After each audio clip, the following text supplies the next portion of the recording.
It has been years since the world went rather crazy. GPU price skyrocketing. Low-end laptops cost twice as much. Many businesses going under. And my job becomes even more tiring.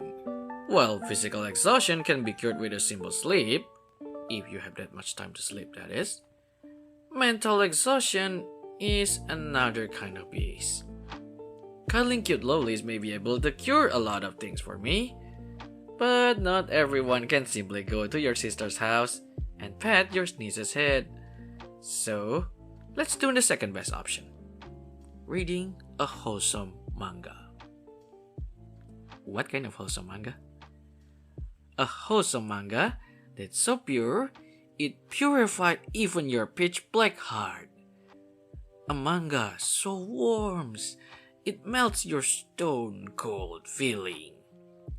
A manga so cute, your manly heart just go By the way, this video is sponsored by me. There must be a time when you wanted your own cute daughter, right? But there must be a time when you just can't have them too. Visit the link down below to get detail and your own small cute daughter. So, without further ado, let's skip many obvious titles. Be warned that this video contains spoilers. And number 1. I Want to Marry the Demon Queen. Just like dragon and slime, demon lords also come in all shapes and forms. A majestic epic creature, an abomination, or the last one, a cute girl. This horny cute creature may be late in gaining its own cult compared to the long-eared elf or any kind of kemono mimi girl.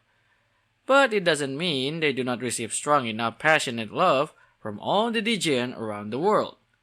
After all, we all love this cute little demon too. Speaking of little demon, and talking about Latina, this manga is pretty much Uchi Musume but reverse. Just imagine it. Latina becomes a demon queen, and then stumbles upon a small boy who has been sold as an illegal slave. Looking at how pitiful he is, she decides to take him home. In a short time, she has been taking care of him, and seeing how helpless the little boy is without her, she begins to think that she can't leave him alone. And she does just that. And no, her name isn't Latina, it's Eleanor. And the boy's name is Haru. So, years have passed, and the world is as peaceful as always. No terrorist attack, no war between the criminal gang, no natural disaster, and of course no pandemics.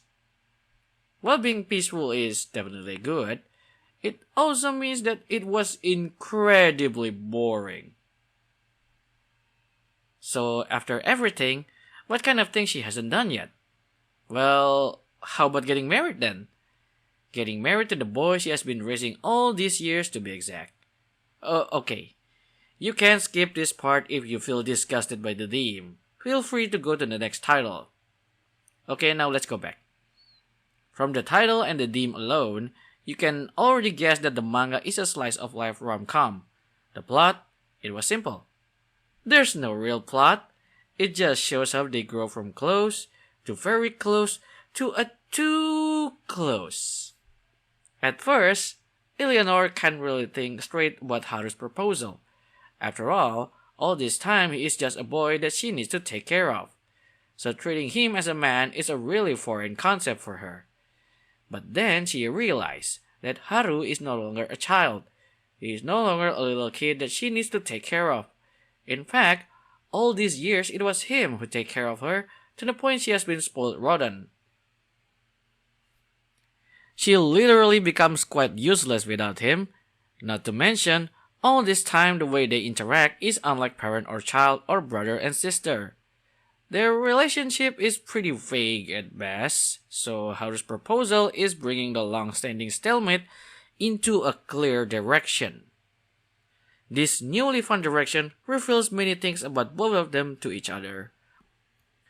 how wonderfully degen the boy has grown, how cleverly pervert he is, and how much hard work he has been putting in to make his master happy. It also reveals how doting she actually is, just how incompetent she is at doing chores, and how serious she is at everything, including thinking about their future. This is a tale about two people gaining awareness of each other, about two people trying to hide their affection from the others but fail at every corner, about other people giving their blessings to the two, about making full use of their limited time, and about reaching the happy ending that they wanted, while knowing that there's no happy ever after for them. Very recommended. It was 18 chapters of wholesomeness. It was kinda sad when it ended though. Number 2. Tenkosaki. Childhood friend never wins is the unwritten law of the universe. And as someone who has all my female childhood friends getting married to some other person, I can verify this truth. I really regret not securing a promise to marry each other when we were still small. And people who get sick of this formula aren't only me. There are tons of them, including many others. As of today, we have more childhood winner manga than ever. This is one of them. Probably. Considering it only has less than 10 chapters as of today, I can't say for sure yet. It started when the MC, Hayato, comes to the city from a remote village that sounds like exactly in the place I grew up. And unlike me, he secured a promise when they are still small. And unlike me too, he isn't an awkward guy who can socialize properly. After the introduction, we finally meet her. That one popular, beautiful girl. I'm sure you already know what would happen. She acted suspiciously. She speaks in a familiar tone. And she talked like you are her old friend. And yes, no need to beat around the bush. It didn't take long for him to catch on that she is his childhood friend that's in the past he used to play with in the countryside. After so many years, she looks totally different. She looks and acts like a proper girl, at least in front of her school friends, which confused him considering that she used to be bratty and looks like a boy instead. But well, he's still happy to be able to reunite with her. Not to mention, when it's only the two of them, she reverts back to her old self. It assured him she is still the same childhood friend he used to have in the past. The direction is still not clear, but it's probably going to tackle the fact that all this time, it seems she can really assimilate with her environment properly. She can deal with a lot of social things in her surrounding, forcing her to make a false personality so she can still get along with everyone. The romance hasn't picked up the speed, but it's better this way, because the main fantasy of this manga is, what if your male best friend is actually a girl instead? She acts like your regular male friend, she thinks like your average male friend, and she treats you not as the opposite sex. Overall, she acts like a guy, but because she is a girl, it looks cute. And that is the main selling point. If you are sold on those points, make sure to check it out. Number 3. Ookami Shounen wa Kyomo Uso o Kasaneru. After childhood friend never wins, there's also another universal law that only some mainstream rom-com manga can break. And that law is, best girl never wins. An honest, kind girl who can support you, a cute girl who always helped you, and the girl who is always there when you need her, and lastly, someone who is generally not too much of a pain in the ass. Introducing Keitaro Itsuki, a boy with a face that doesn't radiate a good boy aura. And in a country where slanted eyes are deemed as looking kinda menacing, he is struggling to even get some friends and becomes quite unsociable. Good thing he has a single close friend who knows that despite his looks, he is really a good boy.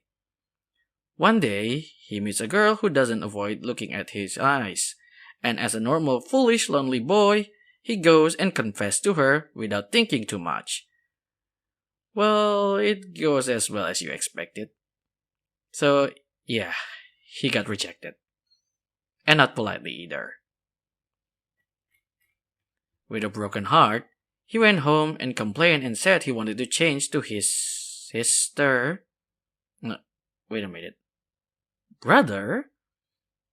Well, let's just say older sibling. With the spirit of wanting to just forget everything, he sleeps in his sibling's place. And when he woke up, he changed. Now he too is a cute middle school girl. Cute middle school girls look alike, to be exact. His sibling put a makeup on his face and changed his clothes too. With his newly founded appearance, he goes out and tries to see the world from a different point of view. But then he got more than what he is looking for. He stumbled upon the girl that he confessed to the other day. He saved her, they talk, and then we know that she has androphobia. With a hidden agenda of confessing to her again after she gets over her androphobia, he begins to hang out with her and tries to cure her illness.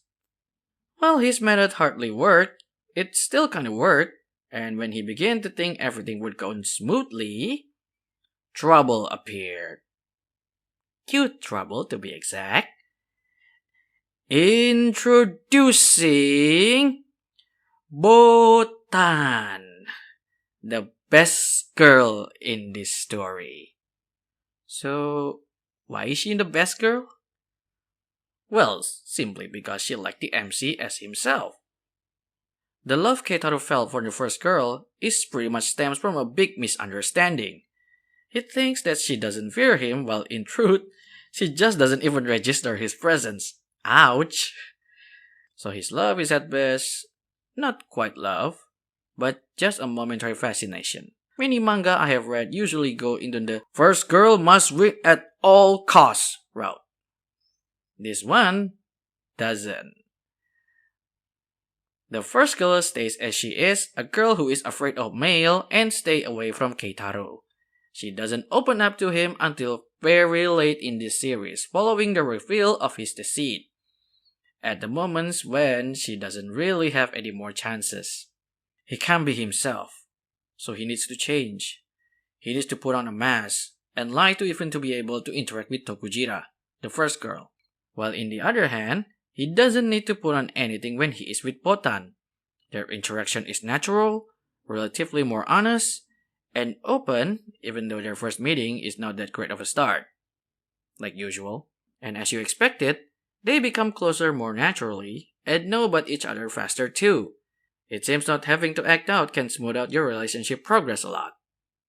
He still spends time with Tokujira to cure her illness, but she spends more and more time with Botan instead, working in the library, talking at the school, and even going out to do chores together, with no hidden agenda, lies, or ulterior motive.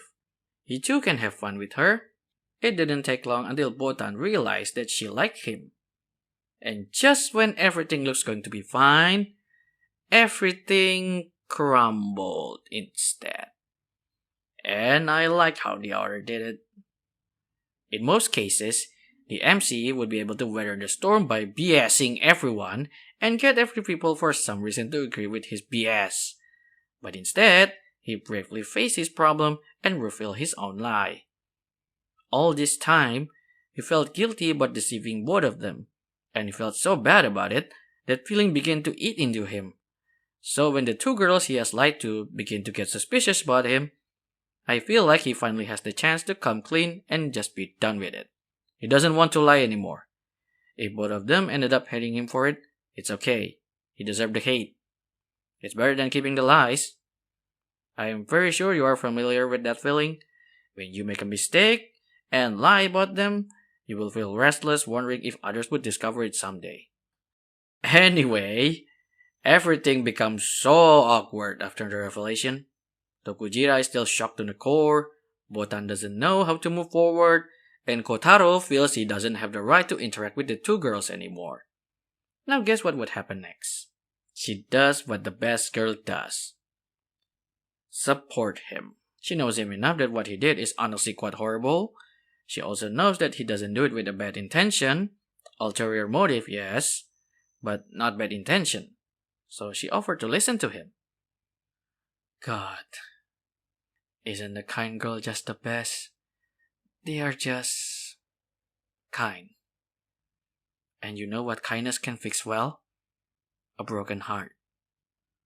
She even mediates between him and the first girl, Tokujira, and not only that, she also made Tokujira remember that her time with Keitaro isn't all bad. There's a fun time too. A lot of fun to be exact. With her help, even Tokujira was finally able to muster her courage to face her own problem.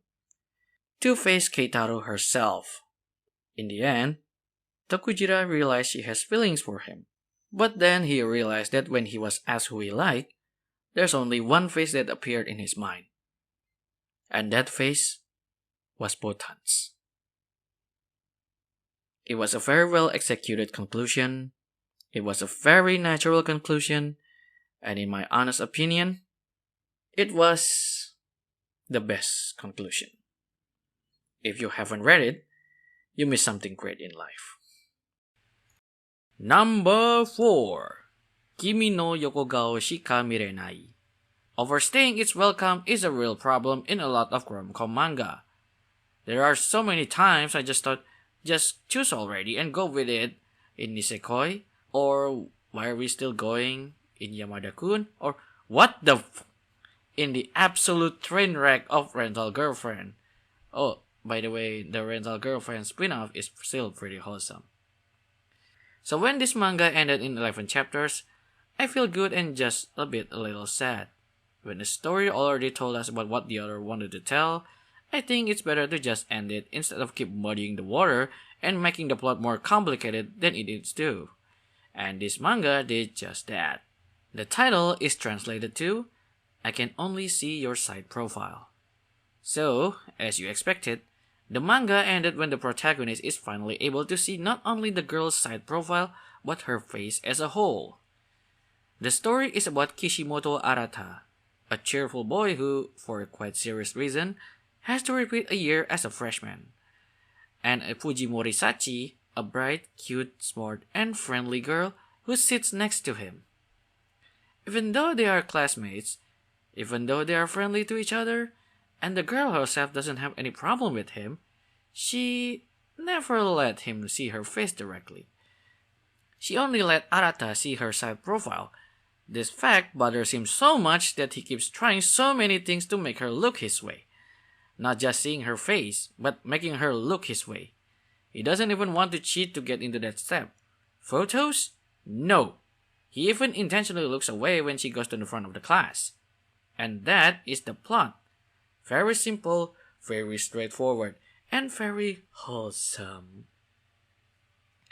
As you expected, this weird behavior is because the girl liked him.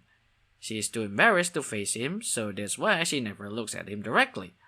Or more precisely, she can look at him directly.